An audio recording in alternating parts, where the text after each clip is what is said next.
Welcome to the new show the tales of movies. आज हम इस चैनल के पहले एपिसोड में the most awaited movie the Conjuring the Devil made me do it की real story को हिंदी में एक्सप्लेन करेंगे।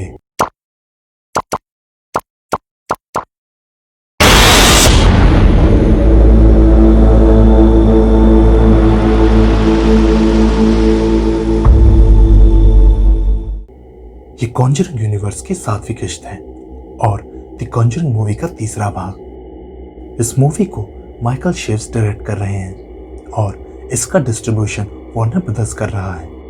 बेसिकली ये film the trial of Arne Cheyenne Johnson पर आधारित है। इस फिल्म में भी पैट्रिक विल्सन एड वॉरेन और वेरा फार्मिंगा लॉरेन वॉरेन का किरदार निभाएंगे। ये real life paranormal investigators Ed and Lauren Warren के उस सबसे सेंसिटिव केस में से एक था जिस केस ने उन्हें झंझोर के रख दिया था। यह अमेरिका के इतिहास में एकमात्र ऐसा केस था जिसमें हत्या के आरोपी ने हत्या का जिम्मेदार डेविल को ठहराया था। इस कहानी की शुरुआत 1980 में ब्रुकफील्ड के कनेक्टिकट से शुरू होती है, जहां डेबी ग्लैडसेल और उनके फियांसे आर्नी जॉनसन एक घर किराए पर लेते हैं। डेबी की उम्र 26 वर्ष थी और डेबी एक प्रोफेशनल डॉग ग्रूमर थी। वहीं आर्नी 18 वर्ष के थे और वो लैंडस्केपर का काम किया करते थे। 2 जुलाई बुधवार ग्लैडसेल फैमिली उस घर की सफाई के लिए वहां आए होते हैं। ग्लैडसेल फैमिली में कुल 6 सदस्य थे। पिता कार्ल ग्लैडसेल, माँ जूडी ग्लैडसेल और उनके 4 बच्चे, जिसमें 26 वर्षीय डेबी, 14 वर्षीय कार्ल जूनियर, 13 वर्षीय एलन और 11 वर्षीय डेविड थे। डेविड मास्टर रूम की सफाई करता है, तभी अचानक से 2 बड़े हाथ उसे जोर से ढकेल देते हैं और डेविड को एक बूढ़ा व्यक्ति दिखाई देता है जो उसकी तरफ अपनी फिंगर पॉइंट कर कहता है बीवेयर, और फिर वो अचानक से गायब हो जाता है और डेविड इस हादसे से बहुत डर जाता है और वो वहां से भागकर अपनी फैमिली को वहां से तुरंत जाने के लिए कहता है, लेकिन उसकी फैमिली उस पर ध्यान नहीं देती। वो डर कर घर से बाहर निकल जाता है। घर वालों को लगता है कि गर्मी लगने या काम ना करने के लिए वो ऐसा कर रहा है। सफाई के बाद ग्लैडसेल फैमिली वापस अपने घर जाते हैं। डेबी और आर्ने के पूछने पर डेविड उन्हें अपने साथ हुए हादसे के बारे में बताता है। वो उन्हें एक घोस्ट मैन के बारे में बताता है, बट फैमिली उसकी बातों को सीरियसली नहीं लेती और उसे आराम करने की सलाह देती है। रात डेविड को सपने में वही ओल्ड मैन फिर से आकर हॉन्ट करता है और अब उसे वो अपने साथ ले जाने की बात करता है। अगले दिन डेविड अपनी फैमिली को फिर से उस घोस्ट मैन के बारे में बताता है। डेविड उन्हें एक अजीब से दिखने वाले व्यक्ति के बारे में बताता है जिसकी काली बड़ी आंखें, पतला चेहरा, नुकीले दांत और कान और जिसके सींग भी थे। वो उसे बीस्ट कहकर पुकारता है। वो बताता है कि वो बीस्ट उसके सपने में आया था और उसे हॉन्ट कर रहा था, लेकिन फैमिली उसकी बातों को सीरियसली नहीं लेती। हालात और बिगड़ने लगे। अब वो डेविड को हर रोज सपनों में आकर हॉन्ट करने लगा। डेविड अचानक से रातों को उठ जाता और रोना शुरू कर देता। वो तब तक रोता जब तक सुबह नहीं हो जाती और उनके एटिक से भी आवाजें आना शुरू हो गई थी।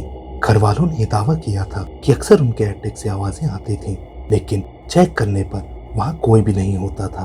अब वो बूढ़ा आदमी उसे दिन में भी दिखना शुरू हो गया। डेविड ने बताया कि एक सफेद दाढ़ी वाला एक बूढ़ा आदमी जो कि एक फ्लॉरेंस शर्ट और जीन्स पहने हुए है, वो अक्सर उसके घर के रॉकिंग चेयर पर बैठकर उसे ही घूरता रहता है। डेविड जब सोकर उठता तो उसकी बॉडी पर खरोंचने व नोचने के निशान मिलने लगे। इन सब चीजों से परेशान होकर ग्लैडसेल फैमिली चर्च से मदद लेती है। वह पास के ही सेंट जोसेफ चर्च से फादर डेनिस से संपर्क करती है। फादर डेनिस उनके घर आते हैं और फैमिली डेविड के बारे में फादर को बताती है। फादर प्रे और कुछ रिचुअल कर घर पवित्र कर चले जाते हैं, लेकिन वो आत्मा और गुस्से में आ जाती है और डेविड को हर्ट करने लगती है। डेविड अलग सी आवाजों में बात करने लगता है। घर वालों ने दावा किया कि एक अदृश्य शक्ति द्वारा डेविड को पीटा गया और उसके गर्दन पर ह्यूमन पंजे के निशान भी मिले। डेविड अब पूरी तरह से पॉसेस्ड हो चुका था। ग्लैडसेल फैमिली वापस फादर डेनिस से संपर्क करते हैं और father Dennis paranormal investigator Ed Lorraine और वॉरेन से संपर्क करते हैं और उन्हें डेविड के बारे में बताते हैं। अगली शाम Ed and Lauren Warren Gladsell family के घर आते हैं। जूडी एड लॉरेन वॉरेन को डेविड के बारे में सब कुछ बताती है। जूडी का यह भी दावा था कि इन दिनों डेविड का वजन 30 पाउंड भी बढ़ गया था। वो स्ट्रेंज वॉइस में बातें करता है और वो पैराडाइज लॉस्ट की कुछ पंक्तियां भी बोलने लगता है। Paradise lost English poet John Milton द्वारा ही लिखा गया है, जिसे उन्होंने सन 1658 में लिखना प्रारंभ किया और सन 1665 में पूरा किया। इसमें कुल 10,000 पंक्तियां हैं। इसे सन 1667 में सैमुअल सिमंस के द्वारा 10 पुस्तकों के रूप में प्रकाशित किया गया। बेसिकली इसमें गॉड, एडम, ईव और द प्रिंस ऑफ डार्कनेस, जिसे सैटन कहा जाता है, इन सब का जिक्र है। एक इंग्लिश पोएट जिनका नाम विलियम ब्लेक था, उन्होंने जॉन मिल्टन पर यह आरोप लगाया था कि उन्होंने अपनी पुस्तकों में डेविल यानी कि सैटन को एक हीरो की तरह दिखाया है। हम वापस कहानी पर आते हैं।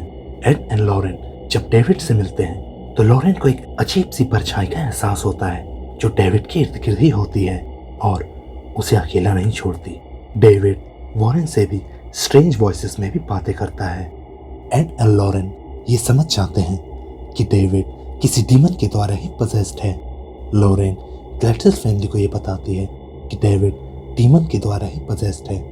लॉरेन उन्हें बोलती है कि यदि वो किराए के घर को छोड़ भी देंगे तो भी वो डीमन उनका पीछे नहीं छोड़ेगा, क्योंकि यहाँ कब्जा घर पर नहीं बल्कि इंसानी शरीर पर किया गया है।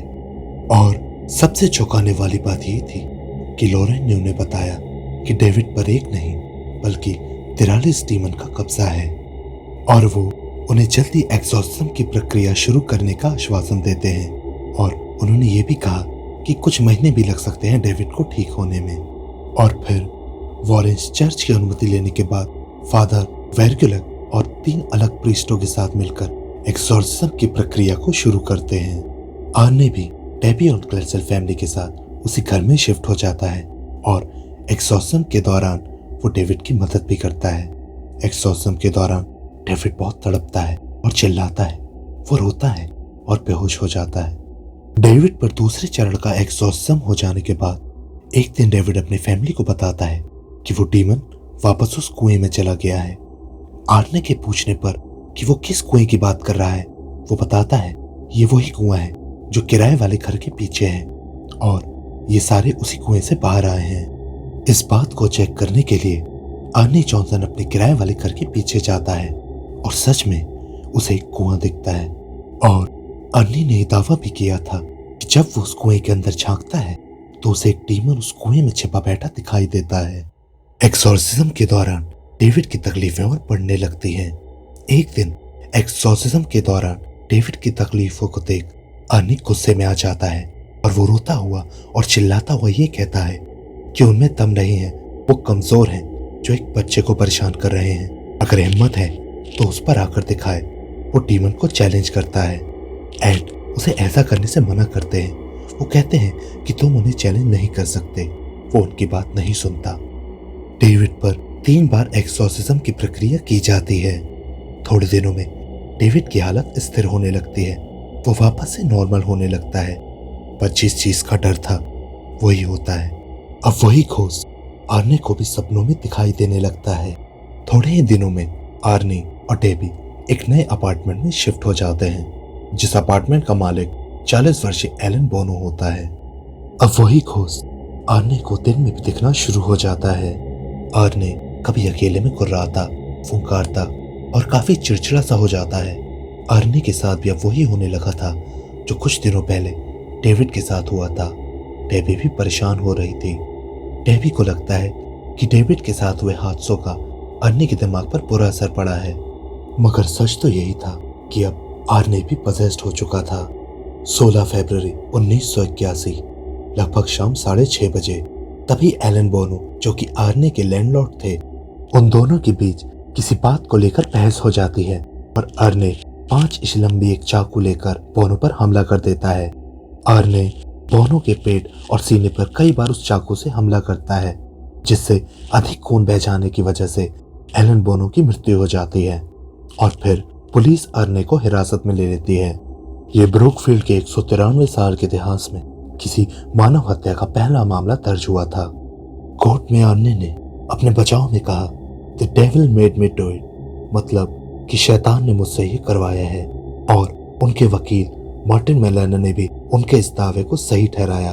उन्होंने कोर्ट को यह भी बताया कि अर्ने डेविल के द्वारा पजेस था। कुछ समय तक केस चलने के बाद इस मामले में पुख्ता सबूत न होने के कारण उनके याचिकाओं को जज रॉबर्ट कैलन ने खारिज कर दिया। न्यायाधीश ने तर्क दिया कि इस तरह के बचाव को साबित करना असंभव है और इस मामले में किसी भी प्रकार की गवाही अनसाइंटिफिक है। अंततः आर्ने जॉनसन को 24 नवंबर 1981 में प्रथम श्रेणी के मैनस्लॉटर का दोषी ठहराया गया और उन्हें 10 से 20 साल की सजा सुनाई गई। लेकिन आर्ने के अच्छे बर्ताव के कारण उन्हें 5 सालों में ही रिहा कर दिया गया। जेल से बाहर आने के बाद आर्ने ने अपनी फियांसे डेबी क्लैटजेल से शादी कर ली। इन सारे मामले में डेबी क्लैटजेल का यह मानना था कि अर्ने की जिंदगी की सबसे बड़ी गलती थी उस बीस्ट को चैलेंज करना। तो ये थी the Conjuring the Devil made me do it की कहानी। अब इस कहानी को किस तरह से इस द कॉन्जरिंग मूवी में दिखाया जाएगा ये तो हमें 4 जून 2021 में ही पता चलेगा। इसी घटना पर एक बुक भी पब्लिश हुई जिसका नाम है द डेविल इन कनेक्टिकट, जिसे एड एंड लॉरेन की मदद से कैरल ब्रेटल ने लिखा था और इसी केस पर एक टीवी शो भी बनाया गया जिसका नाम था द डीमन मर्डर केस। तो ये वीडियो आपको कैसा लगा हमें कमेंट बॉक्स में जरूर बताएं। अगर वीडियो पसंद आया हो तो इसे लाइक और शेयर करें और हमारे चैनल को सब्सक्राइब करना ना भूलें। हम इसी तरह आपके लिए नए वीडियो लाते रहेंगे। तब तक के लिए गुड बाय।